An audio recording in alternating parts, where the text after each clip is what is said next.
Well, hello everybody out there. It's me, Amanda, with Once in a Wild Animal Encounters. It's time for our 3:30 program. It is Monday. It is time to get going.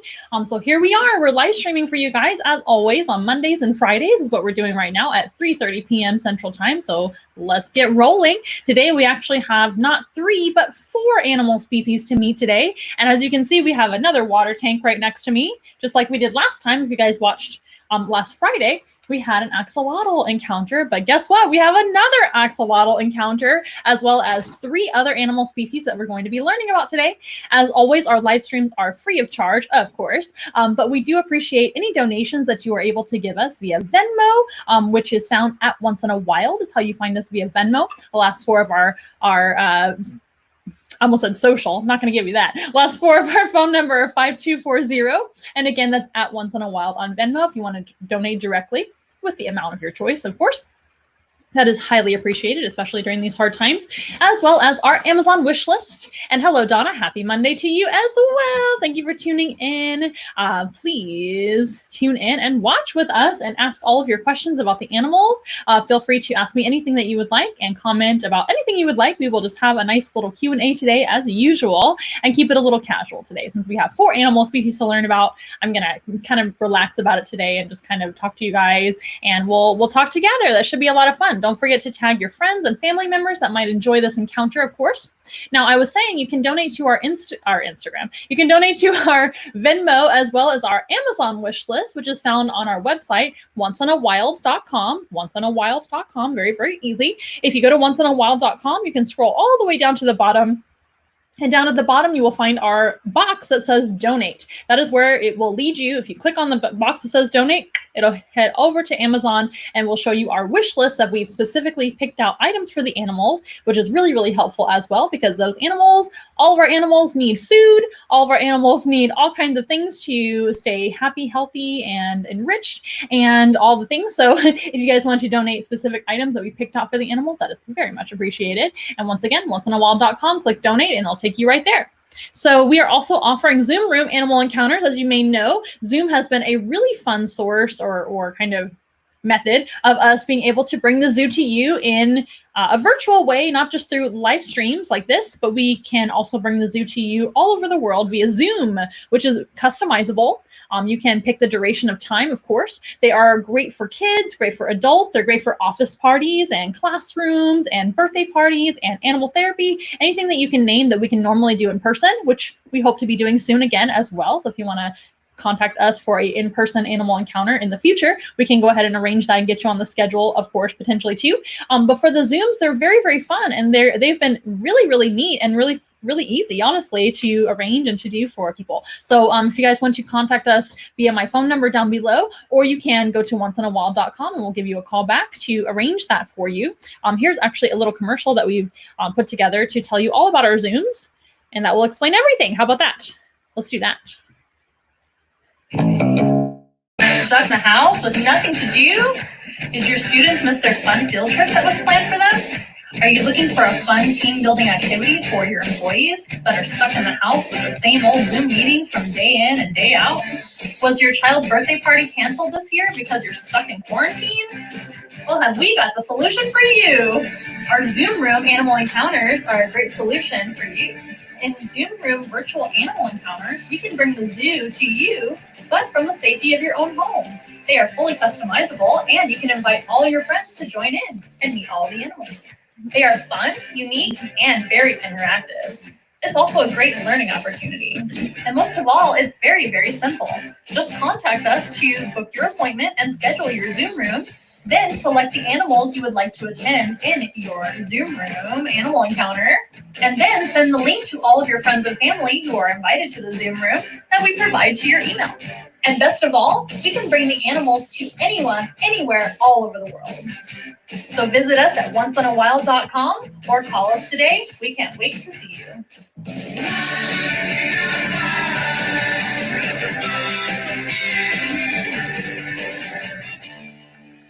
Okay, guys. Well, I think that explains enough about our Zoom Room Animal Encounter. So you guys let me know if you are interested, and I would love to see you guys in a Zoom one of these days. I'm going to go ahead and arrange something really fast.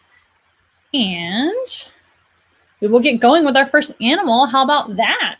I know you guys are looking forward to seeing our animal as always. So today, like I said, we have 4 animal species to speak of. Our first one is right over here, and we're going to actually, well, she's not our first one, but the one that you can see now is right over here, but we're going to cover her second. We're actually going to go to another animal first, then we'll talk about ghost, then we'll talk about the next one, then we'll talk about the 4th one. So we're going to have 4 animals today. Isn't that exciting? Actually, we have 5 animals and 4 species. So let's go ahead and meet one of our cute critters. Look who is here today.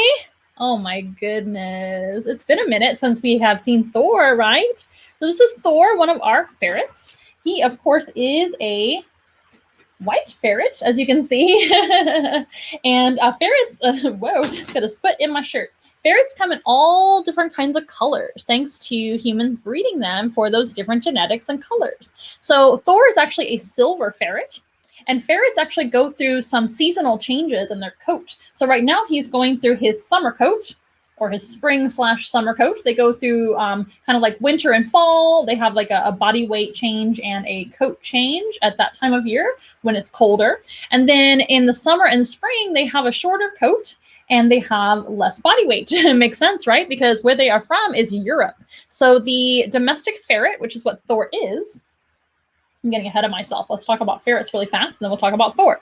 So ferrets come from the animal called the European polecat. The European polecat is kind of like the wolf to the dog. As you know, the domestic dog comes from the wolf. So long time ago, domestic dogs were domesticated from wolves. That is where they come from, and now they are a different species. That is the same thing with the domestic ferret. So domestic ferrets were domesticated around 2,500 years ago from the European polecat. And that is a very different looking colored animal than Thor, although Thor is still related to that animal. So if you look up European polecat, or if you have seen our programs with Thor's brother Loki, his brother from another mother, if you will, they're not really brothers, he's adopted, just like in the movie, he's adopted. Loki is actually the same color that a European polecat is. He's a sable. And a sable would be very, very dark, almost black, like kind of brownish black. And they have a white mask and a white chin. Well, Thor here is a silver, aka a dark-eyed white. He is not an albino because he does not have red eyes, but he is mostly white. And like I said, they go through coat changes. So depending on the time of year, he may have more silver or more white, just depending on how much hair he has. During the winter, he's going to have more hair, a little bit fluffier, of course, and more silver points and markings. I know on here he's very, very light because of all the lights in this room, but he is kind of a silver tinge to him. He has a silver tinge to him. But he is a direct relative to weasels, to that European polecat, of course. That is where they come from. And to other animals like badgers, wolverines, minks, otters. All those guys are in the mustelid family, which is the weasel family, right? Thor, don't you think that's true? It is true. And that mustelid family are the weasel family, essentially. Now, like I said, about 2,500 years ago in Europe, these guys were domesticated from the European polecat, which is just another kind of ferret-looking animal. It looks just like these guys. Like I said, it has a dark coloration with a mask, but many ferrets look like that. They look almost exactly like that. They're a little bit larger than the average ferret, of course, because they're wild and whatnot. But those guys were domesticated for hunting purposes. Did you know that ferrets are obligate carnivores? That means that they only eat meat in their diet. These guys do not eat fruits and vegetables or salad or carbohydrates and things like that. By the way, please feel free to chime in with your questions, guys. If you have any questions whatsoever, I'll get to them to the best of my ability as we go. But ferrets eat other animals, especially in the wild. So out there in the wild, they're going to hunt things like birds, rabbits, rodents, snakes, fish occasionally if they can get a hold of one. And then also their cousins, the otters, the wolverines, the badgers, those guys eat a wide variety of animals too. But ferrets are obligate carnivores. That means that they shouldn't be eating any fruits and vegetables or carbohydrates because that can make them sick over time. And so ferrets should be eating meat. And that is precisely what Thor gets to eat every single day. Our ferrets here at Once in a While, Thor and Loki, are both fed a raw meat diet, and they get portions fed out to them twice a day. So they have food almost, well, not all day, but if they leave some and they want to save it for later, that's up to them. So ferrets have a very fast metabolism for a carnivore. Most carnivores, like say, I don't know, a dog might eat once a day in the wild, maybe if they can actually catch a meal for them. They're going to eat that meal. Of course, they're kind of opportunistic, like most animals are. Opportunistic means that they are going to, if their opportunity comes for them to eat, they're going to try to catch something and eat it. That's just the way it is. But a dog doesn't have to eat as often as a animal out there in the wild, like a wolf. They don't have to eat 2 to 3 times a day like a ferret. So ferrets sometimes will catch larger animals like jackrabbits or large rodents or large birds, like say a turkey or something like that, or something, and maybe even a hawk. If they get a hold of a hawk you might think would eat a ferret, and that could be true, but a ferret can also eat a hawk. Isn't that interesting? These guys are voracious predators. They can actually eat animals 3 to 4 times their own size, maybe even larger. And some of the smaller weasels and things that are very small, those guys can eat something up to 10 times their own size. So those little weasels can eat great big heavy rabbits. Now they're not going to eat that meal all at once. Usually they will save some for later. They stash their food away for later and kind of store it. That way they can eat it over the course of the day, over the course of a few days. That way they can get those meals multiple times a day. So here at Once in a Wild, he's got food, twice a day, but I feed it out to where he's got food. If he wants to save it for later, he can do so. So they're never really hungry. Now he looks like he's hungry right now. Because he's getting some treats and he's really excited about his treats. That's something that I feed them when they're working, if you will. Now his job is basically just to be himself and hang out here on camera and look really cute. But in order to stay still, that is a big kind of request for a ferret, because ferrets have high metabolism. They're very active. They're either active, play, or sleep, or going to the bathroom or eating. Those are the 4 things that a ferret usually does. So lots of playtime, lots of sleep time. Yes. So right now he's getting a special treat of chicken flavored baby food. Since he is a meat eater, we want to make sure it's a meat baby food, meat, it contains meat, and that's it. It's just chicken in it. And that way he can lick it off my fingers and stay still for a long time. I see you guys' questions, and I'm going to get to them as soon as I can. Put Thor down, if you don't mind. I do appreciate anybody's questions. Keep them coming, and I'll get to them after I can put Thor away. As you might imagine, my hands are very, very full and very, very messy right now. This is a messy job sometimes. Now, let me see if your questions, if I can get to them. How many times a day do they eat? Is their food cooked? So, of course, they're out there in the wild. They're going to be hunting live animals and hunting and killing their food. So definitely not cooked in the wild. So that is exactly what we do for them here at Once in a Wild too. So in my care, these guys get a raw meat diet as well. That's very important for their health. It's actually much, much better for them to eat raw meat. Now, of course, we handle that properly. It's kept refrigerated and frozen, and then we thaw it out and everything for them. It's not just sitting out. But they do get that portioned out for them twice a day. But no, they do not get their meat cooked. Now, this treat that I'm feeding him is not raw. It is chicken baby food, but that is only on occasion. That's the only time they're going to get kind of a cooked meal, if you will. These guys do much better on raw food. That is very natural for them. For example, ferrets eat almost the whole animal. If they were to catch, let's keep it simple. They were to catch a rat. They would eat that rat's bones. They would eat that rat's tail, organs, nails, hair, all of the things. They would actually eat that. And that helps their digestion. It also helps their teeth to stay clean. They're working their teeth around those bones and fur and feathers of birds and things. That's going to help them stay very, very healthy. The bones actually help their stools to stay nice and firm. Did you know that? So without bone in their diet, they can have loose stools. We don't want that. So they do get bone portioned out in their diet. And in fact, these guys get a portion of bone every single day in their diet. That is usually their breakfast. And no, it is not cooked. It is very important never to feed your animals cooked bones, because cooked bones can splinter and actually choke or harm your animals internally. So we don't want to feed your dogs or cats any cooked bones. That is very, very important. But you can actually do some research and learn how to feed your cats and dogs raw bone in their diet. That is an option for you. You don't have to do that. But for cats, it is very, very healthy, because cats are also obligate carnivores, just like ferrets and other mustelids. I think you're just not even seeing where the food is. He's like, give me some more, and there's already more on my fingers. So no, they do not have cooked food because that actually takes out a lot of the properties and nutrients in their food. If we were to cook it for them, they wouldn't get everything they need from their diet. That is an excellent question. That is from Donna. And they do eat twice a day here, but out there in the wild, they could eat up to 4 times a day. It just kind of depends on what they catch. If they catch something small, they might need a bigger meal later, etc. Typically, these guys will catch kind of a medium to larger-ish type animal, like a rabbit, for example, or a large rat, and they will eat part of it and then store it away for later. These guys typically live in an underground burrow or some kind of something sheltered underground where they can sleep and whatnot. So they will take it underground and store it away for later. Let me see.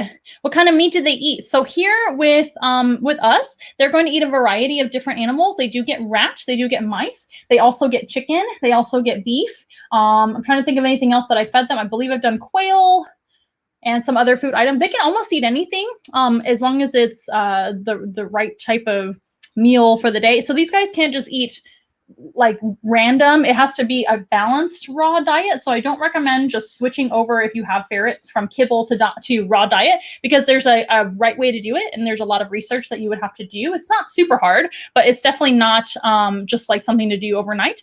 So if you want more information on that, feel free to contact me anytime. I'd be happy to show you, or you can join some ferret groups on Facebook and things like that. Those guys can let you know how to do that. That's how I learned.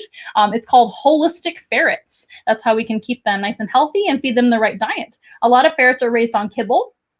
I'm not getting after anybody for feeding your ferrets kibble, because most ferrets are imprinted on kibble and they won't eat anything else after that. And it's kind of a process to transition them over to raw diet. But if they're raised on raw diet like my boys were, it's very easy. So it just kind of depends. But you don't want your ferrets to not eat anything. So giving them something they don't like and they're just not eating, that's not good for them either. So it's a little bit of a process, but if you can, raising them holistically on raw meat diet is actually best for them, and they do very well. Other questions. They get along with other animals. That is a great question, Ale. Thank you for your question. Oh, and what kind of meat do they eat? I think I covered that. So it's mostly chicken, rats, mice, quail, beef. They get organs and things from different animals. So they do get organs, bones, muscle meat, all the things, etc. So there's lots to feed them. Let's see. Do they get along with other animals? Like you said, they are predators. So these guys are obligate carnivores. So that means that they are hunters of other animals. So here at Once in a While, we don't let them mingle with any animals except for each other. Thor and Loki have each other's company, and of course our human company for them. They are a pretty social animal as a domestic species, but debatable, because the European polecat, which is the species that Thor comes from, the ferret comes from, is actually a fairly solitary species. They have been seen hanging out with other European polecats from time to time. Now, we probably need to do more research on this just to figure out exactly how they are in the wild. But we do know that families live together, and it's usually mom and her babies. They will live together socially. But as a domestic species, ferrets oftentimes do very, very well with each other. So we have 2 that live together, and they definitely get along really well. They sleep together, they play together, they eat together, they do everything together, as long as one of them's not doing a program like this. And Loki's probably just taking a nap. I'm sure he doesn't mind. But they do not mingle with other animals in our care, because these guys are potential predators for most of the other animals that we have. Save for maybe our dogs, which do hang out with them from time to time, but we don't necessarily give them like unsupervised time together. I've heard that most ferrets get along with dogs and cats just fine. There's a hair in my nose, so forgive me. I'll have to get that in a minute. But it's probably the hazard of the job, right? Getting hair in your nose. Oh my goodness, it's part of it, isn't it, Thor? He's like, oh well, I have hair in my nose all the time. But anyway, so these guys really don't do well with like other animals. I never ever recommend putting them anywhere near rabbits or birds or snakes or any of those animals, because they would definitely be predators to those animals. And as far as some of your dogs and cats at home, I don't know how your dogs and cats behave. So those animals may be dangerous to the ferrets too, or they might be dangerous to each other. So you always want to use your common sense. Don't ever put interspecies together that are predator-prey type situations without supervision. I do recommend always supervising your animals at home if you do happen to have a ferret and a dog or a cat, etc. Never ever let ferrets and birds and other prey animals hang out together, and snakes and all of that. They are definitely not going to get along. Okay, so I think that's all the questions I have so far, and I think we're gonna let Thor rest down below, because we have 4 animal species to cover today, don't we, Thor? So what else about ferrets? Now, a little bit about Thor in general. His favorite food is actually cow tongue. That is one thing that he really likes. Remember, I told you these guys get beef. So lingua for our ferrets, they really like that. That tends to be their favorite. Also, chicken hearts tend to be a big favorite food item as well. But it really just kind of depends. It depends on maybe they've had the same thing a few days in a row, and they go, oh, I've had that already. They get a little bit spoiled around here. So those are some of his favorite foods. But as you can see, this chicken baby food is kind of a favorite too because they don't get it every day. This is just a novel food item which we reward them with, which is part of their training. So he is trained to kind of just hang out with me in my arms. Ferrets are very, very smart. I do want to do a little bit of a video on training in general with our animals. A lot of our animals are trained. In fact, they're all trained for programs, more or less. And even like the spiders and things are trained to sit still on your hand. And a lot of our animals are trained to do other things. So it might be fun to go over some animal training with you guys. These guys are very smart. They're not a low maintenance pet. A lot of people do like ferrets as pets, and they're not a bad pet at all. They're actually excellent animals to have because they are domesticated. They've been domesticated for 2,500 years, and they're excellent family members of your family if you can take care of them. But they do require a lot of care. They require a lot of exercise outside of their cage or enclosure. I think they do better with a buddy, although there are many ferrets that do just fine by themselves or with their human companions or etc. So that's fine. They do require enrichment, which are fun things to do to keep them busy. They require a proper diet, of course, and they are very stinky and very messy. So if you are not into a stinky animal, please don't invite a ferret into your life because they are extremely smelly. The word mustelid, which is the family that they're in, it's the weasel family, those animals are very, very smelly. They have a musty smell. Their urine and feces smells bad too. And these guys are definitely not a low maintenance pet. So I recommend doing a lot of your research. Of course, I'm willing to help you guys if you have any questions about keeping ferrets in your life. I know a thing or two about that. They also require vaccinations, just like dogs and cats do. So it is not like a hamster or a rabbit where you don't really have to do that. Really, although hamsters and rabbits, of course, need their own care too. I'm not saying that they're low maintenance either, but these guys are not rodents. They're in a totally different family. And these guys can actually get diseases from humans. And right now, that is a concern. A lot of people have asked me about our animals and how they're doing with this whole situation. Ferrets are actually a concerning animal, or an animal we should be concerned with actually getting sick from human disease. So that is a whole other subject that we can cover another time, I suppose, because we need to move forward, don't we? But we are being very careful. We are still at home. The ferrets are not going out to see other people right now. But ferrets can indeed get sick from humans. Isn't that interesting? They can get like the flu and things like that. So isn't that interesting? You would not think that, but they definitely can. And other animals can too, as you might have been seeing in the news. Lingua, Ricardo says. Okay, Thor, he's done a fantastic job. If you guys have any other questions about Thor, please feel free to ask me at any point during the program. We're gonna let him rest and hang out down below. We might even have a lovely assistant behind the scenes actually take Thor back to his house because he tends to be a little noisy down below. I think that's going to happen here in a minute. And if you don't mind, I'm actually going to wash my hand because I do have a lot of chicken baby food all over my fingers. And I want to stay clean before I touch my laptop. And yes, lingua means tongue, as you guys may know that speak Spanish. So I was talking about cow tongue, which is something we can find here in San Antonio pretty easily. And that is a very good kind of raw meat and muscle meat diet for ferrets when they get their muscle meat. Again, these guys get a variety of different types of meat in their diet. Okay. Oh, here's a good question from Ricardo. Do they steal shiny things like in the movie Beastmaster? So every ferret is different with their preferences of like toys and things they like. In the past, I've worked with ferrets that really liked the remote control. I think it was because of the buttons, the rubbery buttons on the remote, that they like the texture. So they would kind of chew on it and take it under the bed and stash it away. Ferrets like to kind of go after things, your belongings, your socks, whatever they find, and stow them away somewhere. They like to stash. Remember I talked about their natural behavior with taking food and stashing it away for later, for a later time to eat it. That is where that natural kind of instinct comes from with finding something they really like and like, ooh, I'm going to go store this away for later. It's not food. It might be a toy or something like that, but they're still going to kind of do that. So it really just kind of depends. I don't think it's particularly shiny things like some other animals like crows and certain birds really like shiny metal objects. Not necessarily true for every ferret, but I'm sure there's ferrets out there that really do like shiny things. And I know there's ferrets out there that like items like that to in general to play with. Yes, yes, yes.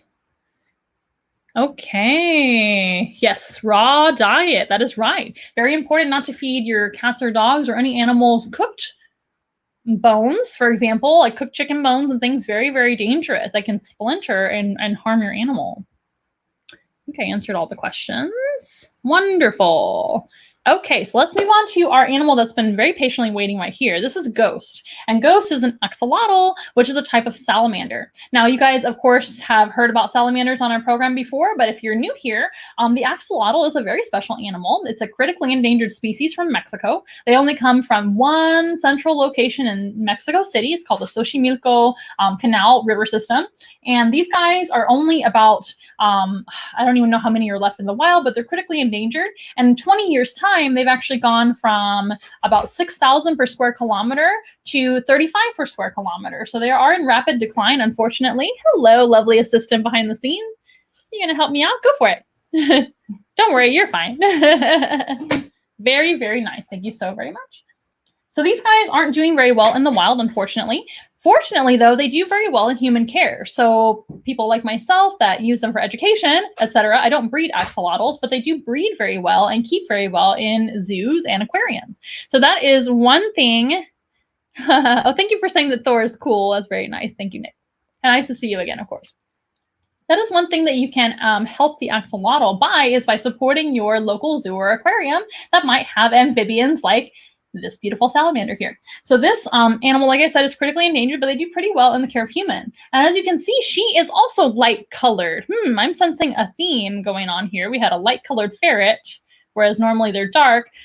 This animal is normally dark in the wild too, but she is a golden albino. And those of you that are familiar with axolotls and like pop culture and things, you've probably seen a leucistic axolotl, not an albino axolotl. The difference is that leucistic animals like Thor have dark eyes. If Thor were albino, he would have red eyes.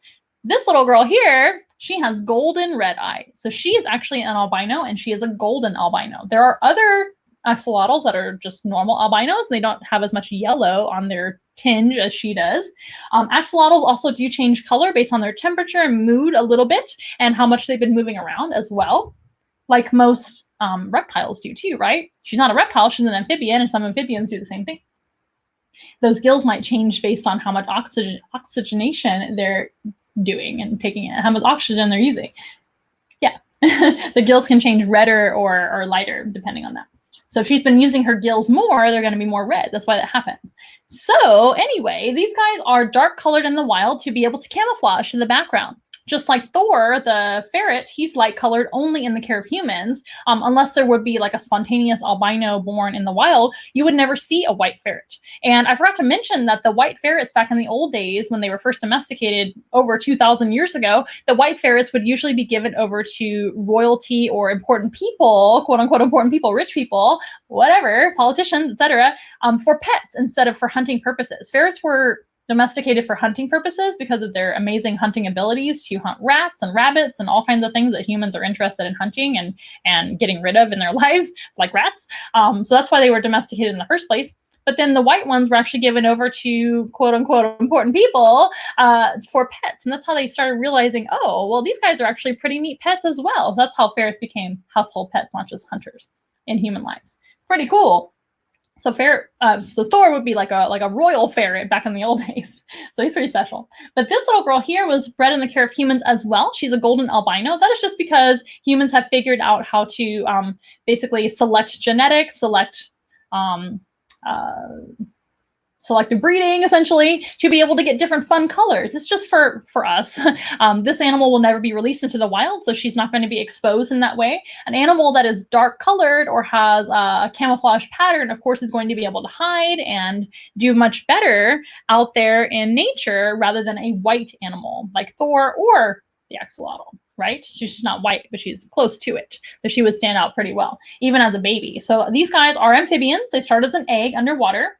The eggs will get fertilized by dad, right, after mom lays them. And then they will turn into a tadpole, just like all amphibians. The tadpole will start to sprout gills, sprout legs, everything else, and turn eventually into the axolotl. Most amphibians then turn into an animal that can go onto dry land, like a traditional salamander, if you will. But a few species, including the axolotl, don't do that. They're not going to actually metamorphosize all the way and come onto dry land as this species. They stay underwater their whole life. So they never grow up. Pretty cool. Now, like I said, unfortunately, they're not doing very well out there in the wild, and that is due to several things. Number one is going to be pollution. So whether it be plastic in their water or chemicals in their water, that greatly affects them and all amphibians. Amphibians actually have a slime coat all over their body. They are very slimy, very slick, and they absorb lots and lots of things in their water. So they absorb chemicals. If there's chemicals in there, they absorb toxic algae. They absorb, what else? Fungi that affect them, etc. So there are all kinds of things that can affect amphibians. And for that reason, these guys are very vulnerable to things like chemicals and pollution. Another issue with them is invasive species. Invasive species are animals that humans have released into a certain habitat that should not be in that habitat. For example, in the axolotl's canal system, the river system they live in Mexico City, in that area, there have been released into that area in the past carp and tilapia. Those type of fish don't live there normally, and humans actually put them there to be able to just go fishing for fun. That's pretty selfish in my opinion. We should not have done that, because that actually brings in a predator. Those carp and tilapia are predators for animals like the axolotl. They are predators for the axolotl's food. So that takes away a food source for the animal and also eats the animal. Not good. Another issue with them is, well, in the past they were hunted. The axolotl was hunted. Now they are protected, so they're not doing that anymore. Another issue is climate change. So climate change is warming the earth, and as these guys get warmer, they don't do well. These guys actually do very, very good in a cold environment. In nature, they live in a very, very cold river system. Typically it's in the 50s, but they can tolerate into the 40s.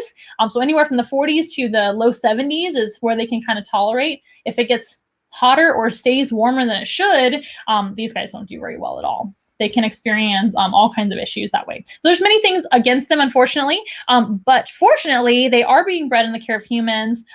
They should not go completely extinct, because we do have them in zoos, aquariums, and in private care as well, like with me, and we are teaching people about them. So they do pretty well that way. So just to let you know, these guys are critically endangered. The next step down, or next negative step, is going to be extinct in the wild. And then after that is extinct completely, which should not happen, because these guys, again, are pretty readily seen in the care of humans. So there are a lot of them in our care. But again, she's a special colored axolotl. The ones that you see in a lot of pop culture are actually leucistic. They have dark eyes in those drawings and art. Dark eyes, pink gills, and they're white. That is a leucistic animal, just like Thor. Thor is technically a leucistic, even though he's a silver or dark-eyed white in ferret terms. This little girl here is the ghost. She is a golden albino, so she does have albino eyes. Here's a good question. Do most zoos have them? Not all zoos have axolotls. So you're going to want, if you want to support axolotl conservation, that's a great way you can help them out, is by supporting zoos and aquariums that have them.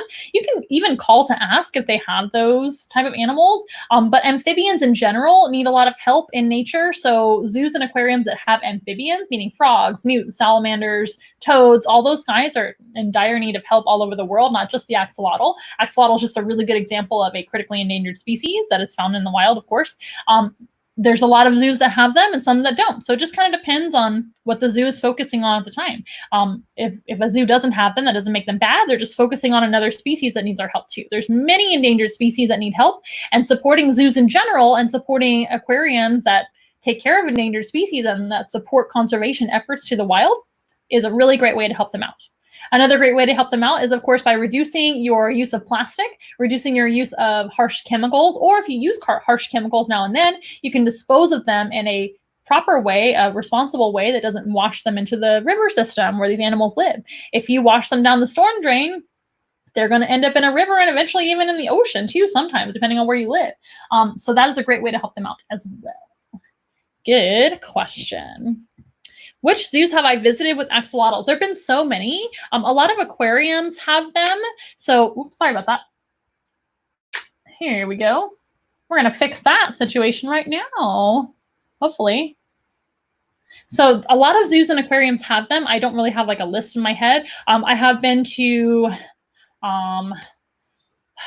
I wish I had examples. I can go back and do some research for you guys and actually do a little list on a comment. How about that? Because I don't want to tell you one thing and then they currently don't have them anymore or something like that. There are many that do, and not everybody breeds them there. They might just have them for educational purposes, etc. But I will work on that list for you and get back to you. That way you guys can support axolotl conservation. But again, many zoos and aquariums that have any kind of reptiles and amphibians, they do support some kind of amphibian conservation effort. So that is always kind of a general thing you can count on with most zoos. So including the San Antonio Zoo right here in San Antonio, there is a whole lot of amphibians that they help out there. In fact, they do breed a whole lot of endangered species at San Antonio Zoo. So I do recommend helping them out if you would like to donate to their cause or visit them. Just by visiting a zoo or aquarium, you can see the animals, of course, whenever we're back to normal again, of course. And that helps just by giving your ticket price or having a membership to the zoo or aquarium, etc. So that is a great question. And if I think of some by the end of the program, I'll try to mention those specific ones that I've seen. Many, many zoos have them. I believe I did see them at the Houston Zoo more recently, but that was still a couple of years ago. So I don't want to quote that and then like maybe they don't have them anymore. So I'll do some research. I'll see which ones definitely have axolotl conservation efforts that you guys can support if you are interested. How about that? So let's move on to our next animal. And Ghost is going to just hang out here. In fact, I'm going to feed her for you guys. I almost forgot. So I've got a few treats for her, just like Thor got treats. Our amphibians appreciate treats too, I think. So we're going to feed Ghost a worm. So axolotls are carnivorous animals. They eat other animals just like the ferret does, but axolotls usually eat worms. So there's a live worm for you guys. Delicious. This is a mealworm. This is not something that she would get every single day. It's just a treat. I think she might see it. She's zoning out a little bit over there, but she gets earthworm. She gets a specialized pellet that is made for carnivorous amphibians. And oh, the Chapultepec Zoo over in Mexico City. Of course, Mexico City has axolotls because Mexico City is where axolotls are from. The Xochimilco River Canal system is where they live in Mexico City. So the Chapultepec Park Zoo in Mexico City absolutely has axolotls, and I'm sure they still do. And if not, they have other amphibians that they're supporting. So thank you, Ricardo, for that reminder. Sometimes when you get on here live, I forget things and my experiences in life. I, again, will think back to all the zoos that I visited to see if I can think of any axolotl zoos for you guys. Thank you for the reminder. Okay, so here we go with our worm. Again, this is a treat worm. She gets other things normally on a daily basis, or well, on a weekly basis. These guys eat about 3 times a week. Here's your worm. Yum. I think she appreciates the treat worm, though. So axolotls, their scientific name is Ambystoma mexicanum, which means Mexican glutton, or one that lives in Mexico but eats everything in sight, essentially. So Mexican glutton is a good way to put that. You guys know any Mexican gluttons out there? I'm certainly a glutton for Mexican food. I love Mexican food and Mexico. Oh my goodness. And then this is her normal like kind of diet that she gets about 3 times a week that we feed her here once in a while. I'm going to give her some of that too, because that's really healthy for her. If she wants to eat it, great. If she doesn't, that's okay. She'll get some later. These guys have a slower metabolism than mammals like Thor, so they don't need to eat every day, but they are gluttons, so they eat everything that fits into their mouth. These guys are really good about swallowing pretty much anything that floats by as an opportunity to eat it. Another mealworm. We'll go ahead and offer her that here in a second. If she's ready. Are you ready for a mealworm? Looks like she's still chomping on the first worm.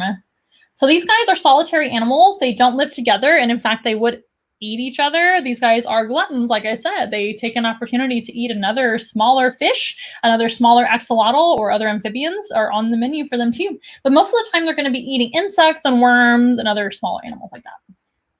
Now, one really fantastic thing about axolotls, if say another axolotl decides to chomp on their arm or something like that, and they lose an arm, that would be terrible, right? For us. Well, if you're an axolotl here in a few months, you'll grow back another arm because axolotls can regenerate their limbs. Whoop, Got very excited about that. There we go. They can regenerate their limbs. They can regenerate their tail, their gills, which are these things on the side of their head that help them breathe. They can regenerate their internal organs if they get damaged or lost. They are fantastic animals. So very, very neat. They're kind of like superheroes, like Wolverine or something, right? Okay, so let's go ahead and meet our next animal. We're going to zoom through these animals. I'm going to pause really fast to check our timer on our camera so that doesn't happen again, and I'll be right back. How about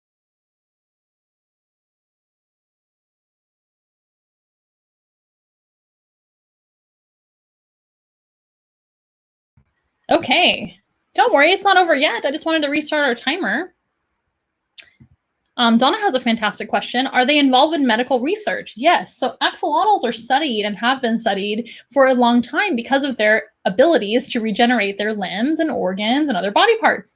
Scientists have been trying to study how we can apply that to human medicine over the years. And I don't know how much progress has been made with that, but that's pretty neat. It would be a pretty convenient thing if you were able to, if you needed a new organ, to be able to just regenerate an organ for yourself, right? Absolutely. So absolutely, yes, they are. They're very important animals. And amphibians in general, so your frogs, your toads, salamanders, newts, axolotls, etc., they are actually an indicator species. Now, what does an indicator species do? Well, that basically means that they're going to show us how healthy our planet is. So if we start having issues with our amphibians, like some amphibians are getting sick out there for different reasons, there's something toxic in the water, there's something toxic in the air, there is diseases happening, and etc. Amphibians will often be the first animals to be affected by those problems. So in a way, they actually show us a warning before something would happen to us. So they're an indicator species. They're a red flag species. They are kind of like the canary in the coal mine, right? For us in general on Earth. So they're very important and very, very worthy of saving, in my opinion. And she's probably going to meander around a little bit. Maybe we'll give her last worm just because she's so cute. And so I have one more worm for her. And then she can eat the rest of her food. Oh, she's so excited. These guys have a pretty good sense of smell underwater. Don't try to smell underwater at home, kids, because we as humans, that's called drowning. We're not going to do that. But she can smell underwater. And she probably sensed that worm by smelling and also by looking around. These guys have eyes too. Okay, so let's go ahead and move on to our next beautiful animal. We met a white ferret. We met an albino axolotl. How about a white snake today? Would you like that? So this is Princess, and Princess is a ball python. Now, you might have seen a ball python before, but you may not have seen a ball python like this. So Princess is not an albino either. She does have dark eyes, so she's what we call leucistic. But the specific name in the ball python world, for this coloration is called ivory. So she's an ivory ball python.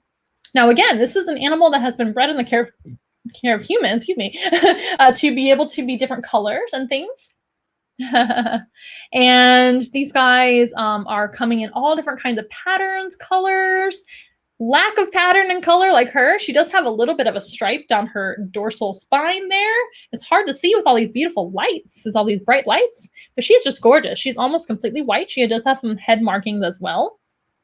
Very faint on top of her head, but this coloration is called a ivory, like I said. Now, ball pythons, enunciate, Amanda. Ball pythons come from Africa. That is where the species comes from.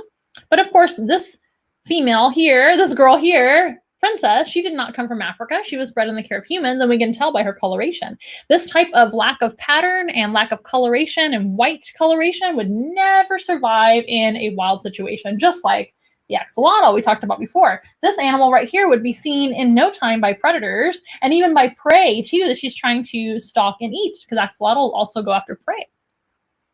Now you can see how beautiful she is. Snakes stick out their tongue a lot, don't they? She's doing that a lot. She's got a beautiful pink tongue. See her tongue? Her tongue is also forked. So snakes don't have ears. They feel vibrations and hear a little bit through their vibrations, but they don't really hear like us. So they have to have some extra senses to sense the world around them and to hunt their prey, because of course snakes are also hunters, just like all three of the animals we've met so far. They've all been hunters, carnivores. Isn't that interesting? I didn't even do that on purpose. What do you know? So these guys have a few ways of sensing the world around them. Like I said, vibrations are definitely a thing. They can feel vibrations as they happen. Heavy bass music or footsteps of a human or a large animal, they can feel that. And also they can use their sense of smell. So snakes in general have a beautiful forked tongue. That tongue is very slender and comes in and out of their mouth all the time as long as they're trying to be alert and awake and whatnot. These guys use their sense of smell to sense the world. Now that forked tongue has 2 points on the end of it, right? That is just like us having 2 ears. So they're going to smell directionally, like we have 2 ears to hear directionally around our head. So they can use the 2 points on her tongue to smell in 2 different directions. Did you know that snakes can also smell underwater? Kind of like the axolotl, but in a different way because they can use their tongue. So a snake can actually stick their head underwater. They also have built-in goggles because they have scales over their eyes instead of eyelids that can't blink, but they do have those clear scales over their eyes so they can see underwater too. How cool. And they can actually stick their tongue out underwater to smell underwater. A lot of snakes do that, like sea snakes, for example. But these guys have a great sense of smell to sense the world around them in general and also to sense their food and also danger. So their food might be things like rodents and birds in this case. Many snakes eat many different things, but this type of snake, the ball python, often goes after rodents and birds for their diet. So that is going to be most of their diet. They tend to stick to warm-blooded animals to eat. Now, these guys also have a very amazing ability to sense body heat of those warm-blooded animals. As you can see, she has little holes on her lips there that kind of look like little freckles, but those are actually heat sensing pits that they can use to sense the heat of a body of an animal that she might want to eat, or even a body of an animal that might want to eat her. Because this species is actually a smaller python. They do tend to have a lot of predators, especially in their natural habitat of Africa. So sensing danger around you as well, like another predator, maybe like a, I don't know, badger or something like that, maybe a honey badger out there in Africa. These guys would definitely get eaten by those sometimes, I bet. A cousin to the ferret, actually. But sensing that animal might be helpful, but also sensing their food as it wanders by is going to be very helpful to the species too. This type of animal is an ambush predator, and they are very, very reclusive. These guys will kind of hide all the time underneath a log, underneath a termite mound, inside a termite mound, underneath a cave, underground if they find a hole in the ground, etc. Maybe under some bushes. They're kind of always going to be like kind of out of sight. In nature, they have a beautiful camouflage pattern. And that's going to be brown and black and white and kind of golden a little bit too. And that is going to help them hide, just like camouflage pattern will help a human hide too if you wear it. But of course, this girl doesn't have that pattern or color. But that is what they do in nature. They ball up into a ball, which is why they're called the ball python, kind of like she's doing right now. She's balled up pretty much. When they are feeling threatened, these guys will ball up completely and actually hide their head underneath their heavy body. Their head is very small and their body is very thick and heavy, and they're going to use their heavy body to actually protect themselves, because the head is the most important part of your body, right? If you get injured in the head, that's going to be very serious. And the same thing with a snake or anything else. So those heat sensing pits are going to help them to find their prey. They're going to help them to sense danger. And the sense of smell is also a huge factor in how they sense the world around them too. These guys do have vision, but their vision is not very good. It doesn't focus very well, and it is based on movement and shadows. And also they don't have any color vision. So their vision is okay, but it's not really their best sense. As I said, hearing is not their best sense either. So they are really a smelling animal. The smell is going to be their main sense for sure, for sure, for sure. Joy has a question. Do you keep turning her head away from your face to prevent her from biting you? I don't think she's going to bite me. I'm just trying to angle her in a way that you guys can see her. I don't necessarily want to put her face in my face, but she's a very nice snake and I don't anticipate her biting me.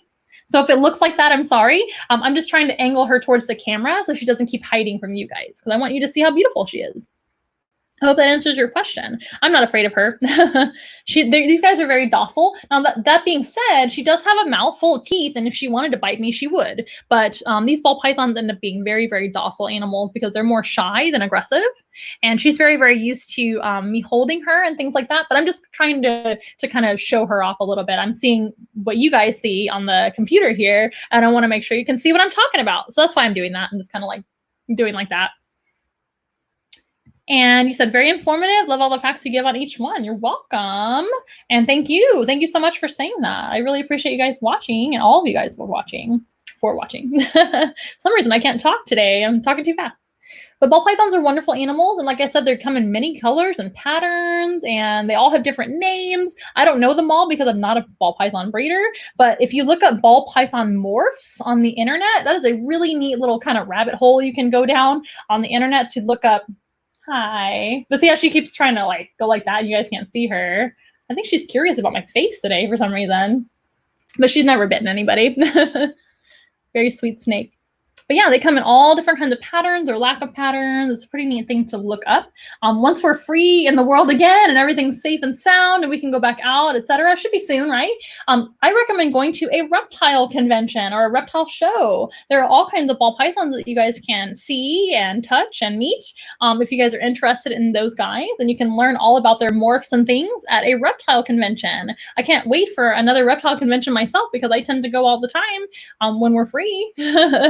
And see all the beautiful reptiles that all the breeders have been, working on breeding and things like that. That's one of the better sources for getting a pet reptile as well, is a reptile convention or reptile show where you can support very responsible breeders as opposed to like getting one of these guys out of the wild or from a pet store that may resource them out of the wild, etc. I don't recommend that.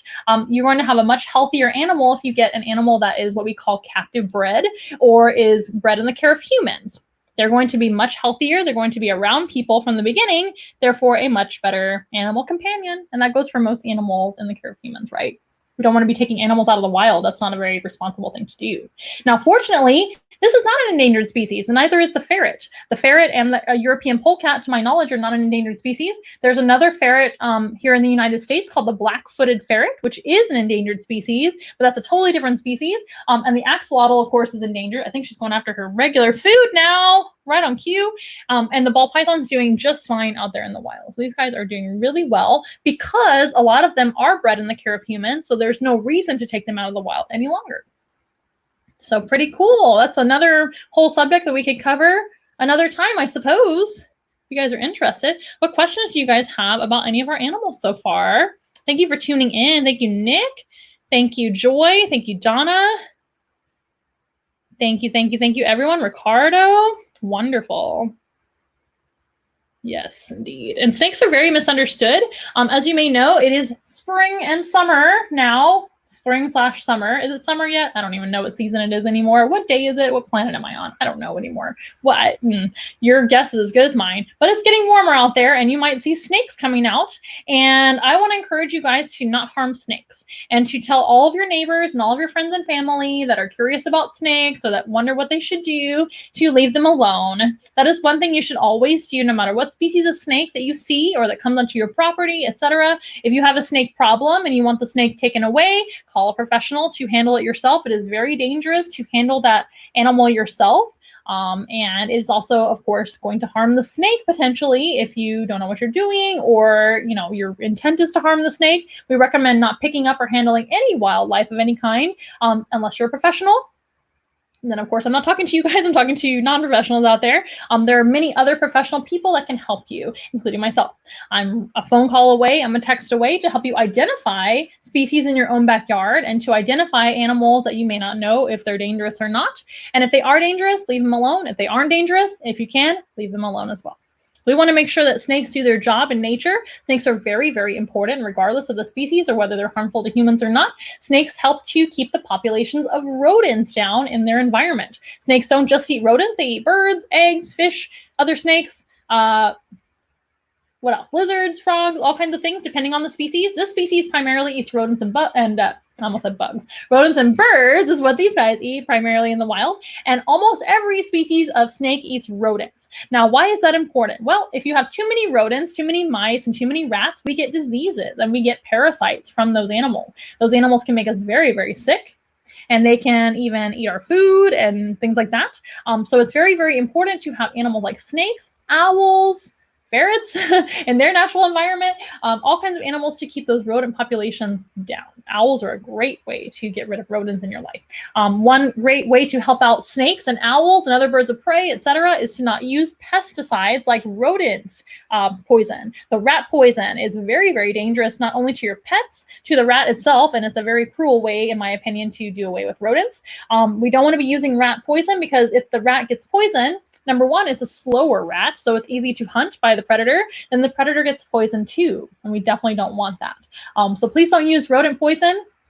Please don't use sticky traps as well. Sticky traps can actually have animals get stuck to the trap that you don't want stuck to the trap, like birds and lizards and snakes and things that are trying to go after those rodents and bugs that get stuck to the trap too. There's much better ways to go about doing all those things. There are pest control methods that you can use that are humane. So it's best to do your research, best to ask about those things from a professional. Again, I am more than happy to help you guys out if you have questions or need anything from me whatsoever. So that was Princess, the beautiful ivory ball python. We have 3 ball pythons currently at Once in a Wild: Princess, and Patches. Maybe we'll show you Patches next time. Patches is a visiting snake right now, but we do use him in programs from time to time. So this is Princess. Like I said, we call her Princess because she's a very picky eater. The one thing about ball pythons, they are very docile, sweet snakes, but they tend to be picky eaters. So Princess has always just been like that. She eats when she wants and doesn't eat when she doesn't want. And that's how ball pythons are. They're kind of shy like that. So no, she doesn't bite. She barely bites her food sometimes. So very, very sweet snake. Okay, guys, you've been fantastic. Let's go ahead and meet our last animal, and then Ghost will just be here throughout the entire thing. So if you have any questions about any of the animals or anything at all, if you guys have favorite animals that you want to know about that are not in our collection, I welcome your questions about any other animals, whether they be in your own backyard, at a zoo. Name some of your favorite animals, and I'll try to tell you a fact about them. Maybe we'll do a whole program on that one time, sometime. But if you guys have favorite animals, I have worked with many of them, I'm sure, so I can tell you guys all kinds of things about them too. So I think our last animal species is ready to meet you guys. So I'm going to go ahead and let Princess rest, and she's done a great job being an ambassador for snakes. So we are going to put her down below, and we'll say see you later to her until next time. If you guys want to meet her in person sometime, let me know. We'll book your animal program for you. Oh, she's put me in a little bit of a predicament. Oh, goodness gracious. Wrap around my arm. There we go. Okay. I did fail to mention that, of course, you guys probably assume that she is not a venomous snake. She's not poisonous, not venomous. When we talk about snakes, we use the word venomous, not poisonous, because there is a difference. Poison comes from something that you would lick or eat or seep into your skin. Venom actually has to be injected. So when a snake is poisonous, they're not poisonous, they're venomous. There are a couple of species of snakes that when they eat certain foods, they become poisonous through their skin, but they are very rare. And most of the snakes that people refer to as poisonous are actually venomous by nature. That means they have to use their fangs to inject their venom. Mom, Donna says she looks healthy. Thank you. She is healthy. She just doesn't eat every single time we offer her food. That's okay. Snakes only have to eat every now and then. Out there in the wild, these guys would go a few months without eating on a regular basis, and that's very, very normal. So she is fine. She doesn't look skinny or anything, as you saw, but she does eat from time to time when she feels like it. So let's go ahead and meet our final animal. I'm going to dip out again just to make sure our camera's timer is still going, and I'll be right back in a flash. Don't you worry.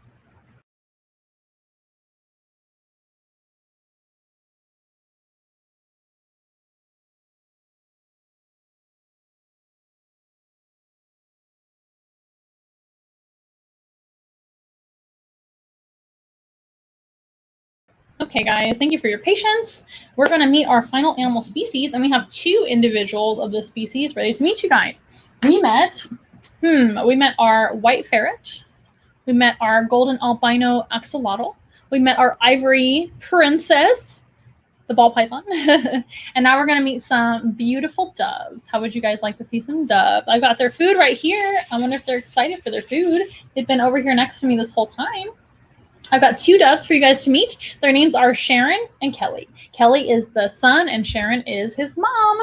Let's go ahead and try to let them come and meet you guys. You guys want to come out? It is their choice to do so, so if they don't, I do apologize, but it looks like we have some interest. Come on, Sharon. Now remember, we are not in their normal room that they live in. We're in the studio. So there are lights and cameras and a tank with an axolotl. So they might be a little bit nervous. Oh, they're going to land on my computer instead. Come on, Sharon. You can do it. They might go land somewhere else for a little while, and that's okay. That's why I save them for last in case we don't have any interest to hang out with you guys.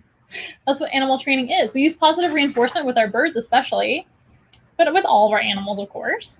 And positive reinforcement means that if the animal doesn't want to participate, that is okay. Now, I bet you whatever, if one of them comes down to eat the food, if they have roosted all the way up high, if one of them comes down to eat the food, the other one will, because these guys are prey animals. So we've met 3 predators, the axolotl, the ferret, and the snake. And now we're meeting some prey animals, hopefully. You guys saw a little bit of a glimpse of their feathers there, and it is their choice. So prey animals feel better usually in groups. So these guys live in a group of 4. I have 4 ringneck doves that live together. I have Ozzy, Sharon, Jack, and Kelly. And all of those live together, and they feel safer in numbers. So out there in nature, they live in family groups, but a lot of times those families will actually mingle with other families of doves and even other animals in general. It's an African species, so Africa has a lot of predators, so they have to stay together in numbers for safety. And if they don't want to come down, they don't have to, I guess. I'm just going to keep offering the food, and if they do, they do. And if not, we have an axolotl right here for you guys to enjoy, which is why I did this today. They did so well last time. I'm glad I have backup animals today. Come on, guys. Everybody wants to see you. They acted super interested earlier. But that species is actually a prey animal, like I said. These guys are not carnivores. They eat seeds, which is what I have for them. They're delicious seeds that they love, usually. And they're going to come down to the ground to eat grass seeds and other types of food items like that. They'll eat grass seeds. They'll eat vegetables off the ground. They'll eat all kinds of seeds that they find, occasional fruits and vegetables and things, like I said. Not a predator. So they do feel more comfortable in groups, and they do live in groups. So they're going to live in family groups or pairs. And then those family groups might hang out with other families, and then they might even hang out with other African bird species to stay safe. Have you guys ever seen a documentary or a movie on African savanna animals that are migrating and things like that through the African savanna? A lot of them will actually come down to the river all together, even if it's not the same species, like zebras and gazelles and even elephants and rhino and all kinds of animals will kind of mingle together sometimes. Rhino are a little more solitary, but I'm exaggerating, but buffalo and all kinds of animals, all kinds of beautiful animals in Africa, they'll come together all together in groups because there's always safety in numbers. Now, I don't know if they're going to come down, so we'll talk about them here in a little bit if they decide to come down. Does anybody have any questions about our animals? I hope you guys have enjoyed the program so far. As you can see, this is real life. This is definitely happening live and in real life. So sometimes our animals don't participate. We do use positive reinforcement with our doves and all of our animals. And so if they just decide that it's too scary to come down today, that's okay. We'll give them some time and hopefully they'll come down later. Right now they're roosting on top of my backdrop here, which is a big roll-up backdrop, and they're just like hanging out up top. Maybe they feel comfortable up there. Doves, of course, feel very, very comfortable being up high, roosting in a tree, etc. So we'll just give them the option to come down. If they don't, they don't. What do you guys think about that? We don't force our birds to do anything. Real zoo life. That is true. It is zoo life. It's a zoo around here. We have all the animals. So if you guys are interested in booking a Zoom room animal encounter or a... I hear them. You guys want to come down? A Zoom room animal encounter, you can do so by contacting us at the number, which is down below. You can also contact us on our website, which is onceinawild.com. You can request a call back or an email back that way. And we can get a hold of you that way as well. And you guys can book your Zoom room animal encounter. Hopefully soon we'll be able to do in-person animal encounters too. And then you guys can see the animals in real life. Wouldn't that be fun? It's really, really fun to do the live streams and the Zooms, but nothing beats real life animals, right in front of you. And that is what we specialize in. So for the summer, maybe you guys have some birthdays or just parties for the fun of it coming up. So we'd love to supplement your parties with animals. We do animal therapy with some of our animals. We do, of course, all kinds of hands-on experiences and question and answer sessions and educational spiels with our animals. So I do see that Kelly is looking at the food. And I really wish that he would come down and show you guys how beautiful he is. So we have Kelly and Sharon up there, and they're just being so silly. I'm tempted to show you guys on camera these animals and how silly they're being. Let me just show you guys a little behind the scenes view. Up, up, up. Look at this. Look, there they are. Aren't they silly? Look at those doves up there. They're like, oh, this is comfortable. I'm glad you're comfortable up there. You guys see them? Thank you for saying it's okay. It happens. At least we have the 3 other species, right? So there they are, just hanging out up there by the ceiling, being birds. I'm gonna shake their food around a little bit to see if they want to come down. That's so funny to me. Last time they came right out and right to the food. You guys probably saw that last week, actually. If you would like to see our doves participating in the encounter, we do have another video that got saved from last Monday, I think, actually, a week ago. I just wanted to give them another chance. This is really good for their training, so that actually allows me to adjust some of their training if I have to. And there are different ways to kind of figure out what works for them. They don't seem afraid. They just want to hang out up top. Maybe they're just not very hungry. That's okay.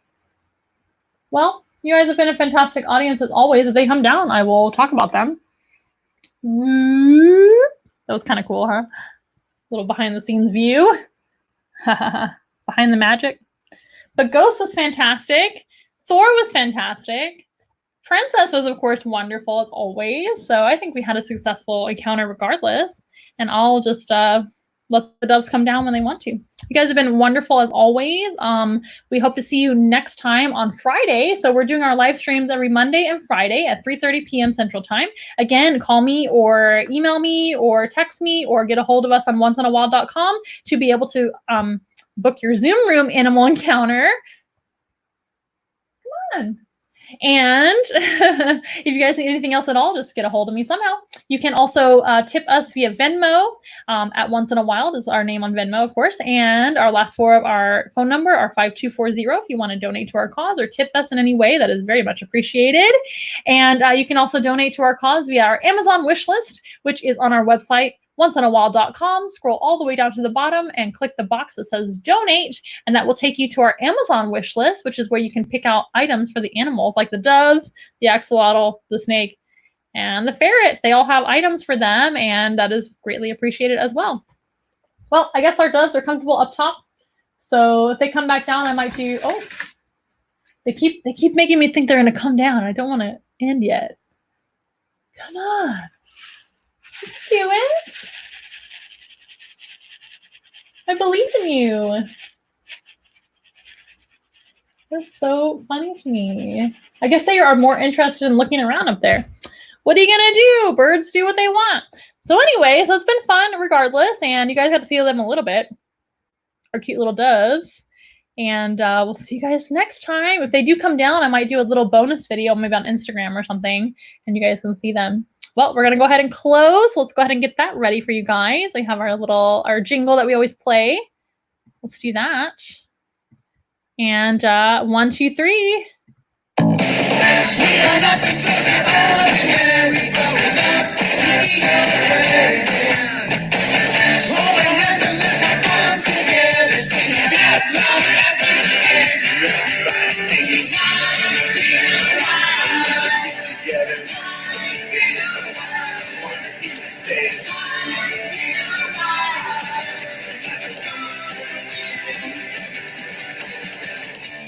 All right, guys, you've been a fantastic audience as usual. We will see you next time here on Friday at 3:30 p.m. Central Time here on Facebook and YouTube. We'll see you guys later. Bye.